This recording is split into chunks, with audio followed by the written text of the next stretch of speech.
তো এখানে interministerial coordination, we discussed many of the things. So we will show যাদেরকে তাদের টাইমলি যাতে তারা যখন ডিএসকেলেশনটা হবে আমরা আশা করি we are obviously concerned by developments in the Middle East. কেউ বলতেছেন আর 4 সপ্তাহ লাগতে পারে, তো we must take all measures to ensure the welfare of Bangladeshi citizens. Stranded passengers বলেন আর those within the affected countries in the Middle East, their welfare is the topmost priority of the government led by Prime Minister Tareq Rahman. বিকাশ পেমেন্টে 10,000 টাকার বেশি offer, shopping চলছে তো। মাননীয় উপদেষ্টা, একটা বিষয় একটু জানতে চাই যে বাংলাদেশের স্ট্যান্ড নিয়ে অনেক ধরনের প্রশ্ন আছে এবং গত কয়েকদিন ধরে গতকালকে সামাজিক যোগাযোগ মাধ্যমে অনেক এটা নিয়ে বিতর্ক হয়েছে। আজকে স্টেটমেন্টটা বাংলাদেশের অবস্থানটা বিশেষ বাংলাদেশের অবস্থান তো পরিষ্কার, স্টেটমেন্টে তো পরিষ্কার স্টেটমেন্ট আছে। We want de-escalation of this situation. এখানে ডিপ্লোমাসির পথ বেছে নেওয়ার জন্য আমরা আহ্বান জানাচ্ছি স্ট্রংলি।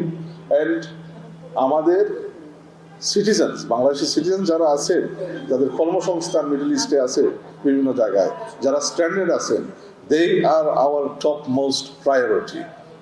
আমরা হচ্ছি বাংলাদেশের মানুষের 2/3 ভোটে নির্বাচিত সরকার।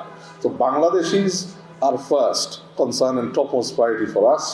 বাংলাদেশিজ এফেক্ট আপনার যেখানে আছেন, মিডল ইস্টে আছেন বা standard in our air force, we must ensure their wellbeing, health first, যে তারা টাইমলি তাদের টিকিটের আপনার মেয়াদ শেষ হইলে যে এইগুলা রিইস্যু করা যায়, এবং যেখানে ভিসা সংক্রান্ত ব্যাপার সেবার আছে তাদের কর্মসংস্থানের ব্যাপারে যাতে আমরা উদ্যোগ নেই, যাতে we looking at extending those time frames so that they can go and join their workplaces.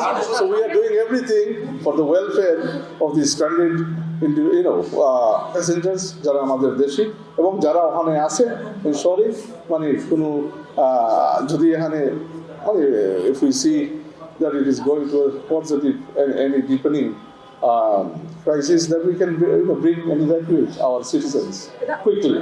So এই ধরনের সব উদ্যোগ আমাদের আছে এবং নিচ্ছি, এবং we can assure the people of our country as well as আমাদের যারা আছে বিভিন্ন জায়গায় এই বিভিন্ন দেশে এফেক্টেড দেশগুলোতে that the government is supportive of their welfare and it will do anything to protect their security, welfare and well-being. Bangladesh Sarkar, we are looking at everything is being discussed. So everything is being discussed. এর জন্যই তো আন্তঃমন্ত্রণালয় বৈঠক হয়েছে, ইন্টারমিনিস্ট্রিয়াল meeting, so that we have civil aviation there, we have আপনার প্রবাসী কল্যাণ দেয় এবং foreign ministry দেয়। প্রয়োজন হইলে বাংলাদেশ সরকার যা করার করবে তার সিটিজেনদের জন্য। এই সরকার হচ্ছে জনগণের সরকার, তো এই সরকার জনগণের পাশে থাকবে, বাংলাদেশিদের পাশে থাকবে। তো ওয়েরএভার এই বাংলাদেশিদের ওয়েলফেয়ার নিশ্চিত করতে হয়, এই সরকার সব উদ্যোগ নেবে।